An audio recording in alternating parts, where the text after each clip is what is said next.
ፒያሳ ሂጄ መጣሁ እንጂ ቁርጥሜ የምንለው ወንዝ አለ አይደል? ቁርጥሜ አሳ ማለት ነው። በውስጡ ጀሌሳ አለ። ጦጣ ቁርጥሜ የሚባል ጀሌሳ የሚባል ወንዝ አለ። ቁርጥሜ ወንዝ ቁርጥሜ ይቆረጣጥማል ማለት ነው አይደለም? ቁርጥሜ አሳ ማለት ነው። ውስጡ አሳ ነበረው ማለት ነው። ገፈርሳ አለ። ቁርጥሜ የሚባል አሳ ሰምቼ አላውቅም እኔ። የሚገርማቸው የአዲስ አበባ ወንዞች ስማቸውን በውስጣቸው ከሚኖሩ እንስሳቶች ነው የወሰዱት። ሁሉም የእንስሳ ስም ነው።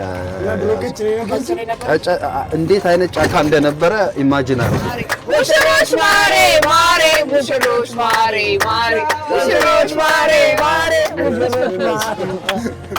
ፍሩት ፓርክ ነው ይሄኛው። የፍራፍሬ የደጋ ፍራፍሬዎች እንደምታየው ይኸውልህ፣ እንጆሪን እያየሁ ነው። እንጆሪ እያየሁ ከትናንት ወዲያ ሃርቨስት ተደርጓል።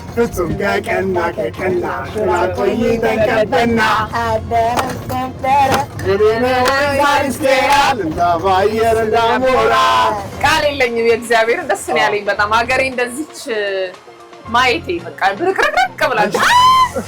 አሁንም ጥይት አይደለም፣ አሁንም ጥይት መስሎኝ ነበር።